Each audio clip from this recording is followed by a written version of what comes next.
مومنو، جب تم آپس میں کسی میعاد معین کے لیے قرض کا معاملہ کرنے لگو تو اس کو لکھ لیا کرو، اور لکھنے والا تم میں کسی کا نقصان نہ کرے بلکہ انصاف سے لکھے۔ نیز لکھنے والا جیسا اللہ نے اسے سکھایا ہے لکھنے سے انکار بھی نہ کرے اور دستاویز لکھ دے، اور جو شخص قرض لے وہی دستاویز کا مضمون بول کر لکھوائے، اور اللہ سے کہ اس کا مالک ہے خوف کرے، اور زر قرض میں سے کچھ کم نہ لکھوائے۔ اور اگر قرض لینے والا کم عقل یا ضعیف ہو یا مضمون لکھوانے کی قابلیت نہ رکھتا ہو تو جو اس کا ولی ہو وہ انصاف کے ساتھ مضمون لکھوائے، اور اپنے میں سے 2 مردوں کو ایسے معاملے کے گواہ کر لیا کرو، اور اگر 2 مرد نہ ہوں تو 1 مرد اور 2 عورتیں جن کو تم گواہ پسند کرو کافی ہیں،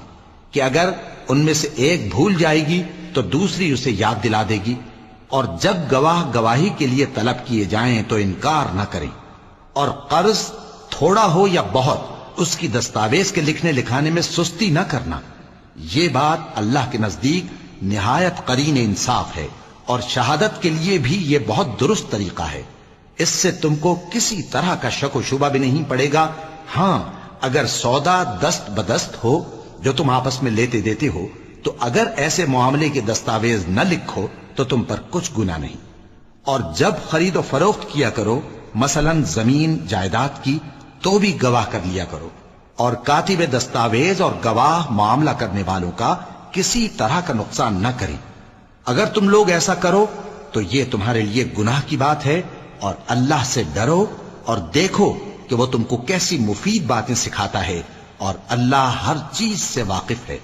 اور اگر تم سفر پر ہو اور دستاویز لکھنے والا نہ مل سکے تو کوئی چیز رہن با قبضہ رکھ کر قرض لے لو، اور اگر تم میں سے کوئی دوسرے کو امین سمجھے یعنی رہن کے بغیر قرض دے دے تو امانت دار کو چاہیے کہ صاحب امانت کی امانت ادا کر دے، اور اللہ سے جو اس کا پروردگار ہے ڈرے، اور دیکھنا شہادت کو مت چھپانا، جو اس کو چھپائے گا وہ دل کا گناہگار ہوگا، اور اللہ تمہارے سب کاموں سے واقف ہے۔